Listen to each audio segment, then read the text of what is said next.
బాధపడొద్దు, media కూడా 100% మీకు support చేస్తుంది. అంటే ఈ విషయంలో మీరు కొంత క్లారిటీ ఇవ్వాలన్న ఉద్దేశం.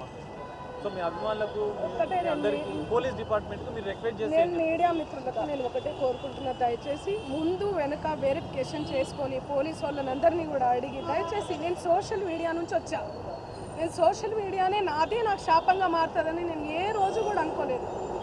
నేను ఒక ఆడపిల్లని, దయచేసి చెప్తున్నా, ఇందులో నా ఇన్వాల్వ్మెంట్ ఉంటే మళ్ళీ చెప్తున్నా, మీరు ఏం చేసినా నేను పడ్డానికి సిద్ధం, నేను ఎక్కడికైనా వస్తాను. కానీ అనవసరంగా నన్ను దయచేసి బ్లేమ్ చేయకండి ముందు వెనక తెలుసుకోకుండా. ఇందులో నా ఇన్వాల్వ్మెంట్ 1% కాదు కదా, 0% కూడా లేదు. ఆయన జస్ట్ ఫేమస్ అవ్వడం కోసమే నాతో మాట్లాడాడు కూడా, నువ్వు వస్తేనే నేను మాట్లాడతాను అని చెప్పి ప్రతి ఒక్కరిని కూడా ఆయన అట్లనే అప్రోచ్ అవుతున్నారు. సెలబ్రిటీస్ని నేను కనుక్కున్నాను కూడా, ప్రతి ఒక్క సెలబ్రిటీ ఇదే చెప్తున్నారు. రిటర్న్ డబ్బులు ఇచ్చి మరీ ఇంటర్వ్యూ చేయించుకుంటాడట ఆయన, అంత పిచ్చి ఉంది ఆయనకి. ఆయన ముందు వీడియోలు వినండి. అండ్ ఈ కేసు సిఐడిలో ఆల్రెడీ నడుస్తుంది, 1 year నుంచి నడుస్తుంది. 3 years నుంచి వాళ్ళు ఈ దందా నడిపిస్తున్నారంట. వాళ్ళందరూ కూడా బాలాజీ నాయక్, మధు నాయక్, ఇంకెవరెవరో, హేమకాంత్ రెడ్డి, ఇంకోరు ఎవరెవరో ఉన్నారు. వాళ్ళంతా గొలుసు కట్టులా ఉన్నారు వాళ్ళు. నాకు అసలు తెలీదు. అన్యం పుణ్యం ఎరగని మమ్మల్ని, నన్ను, నా ఫ్యామిలీని దయచేసి రోడ్డుకి మీడియా మిత్రులారా మేము మళ్ళీ చెప్తున్నాం, న్యాయం ఎవరి వైపు ఉంటే వాళ్ళ వైపు ఉండండి. దయచేసి మీడియా అంటేనే నాకు చాలా గౌరవం, నిఖార్సైన మీడియా. దయచేసి చెప్తున్నా, మళ్ళీ చెప్తున్నా, వాస్తవాలు చెప్పండి, అవాస్తవాలు వద్దు. సడన్గా ఇట్లా ఏం తెలియకుండా ఎవరో వచ్చి నా మీద ఎలిగేషన్స్ వేస్తే దయచేసి మీరు పెట్టుకోకండి. ఎందుకంటే నేను ఒక ఆడబిడ్డను, గిరిజన ఆడబిడ్డని. ఎవరెవరో పడనోళ్ళు మా ప్రోగ్రామ్కి రాలేదు, అంత బలుప, అంత ఓవర్ యాక్షనా, ఏమేమో ఉంటాయి. వాళ్ళు వచ్చి పడదు అని చెప్పి ఏదేదో మాట్లాడుతుంటారు.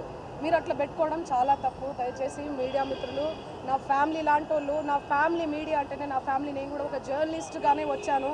కానీ ఎవరిని ఏ మాట అనకుండా నా కష్టాన్ని నేను నమ్ముకొని, నా పాటను నేను నమ్ముకొని ముందుకెళ్తున్నాను. నా మీద పార్టీ ముద్రలు వేసినా కూడా నేను వద్దు ఈ పార్టీ అని చెప్పి అప్పుడెప్పుడో ముందుసారి సిచ్యువేషన్ని బట్టి వెళ్ళి పాటలు పాడిన.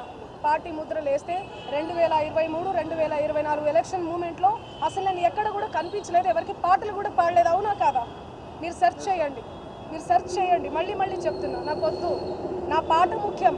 నాకు వద్దు ఈ పార్టీలు, పార్టీ జెండాలు, ఈ సుబ్బు లాంటి ఫేక్ ఎలిగేషన్స్ వద్దు నాకు ఇవన్నీ.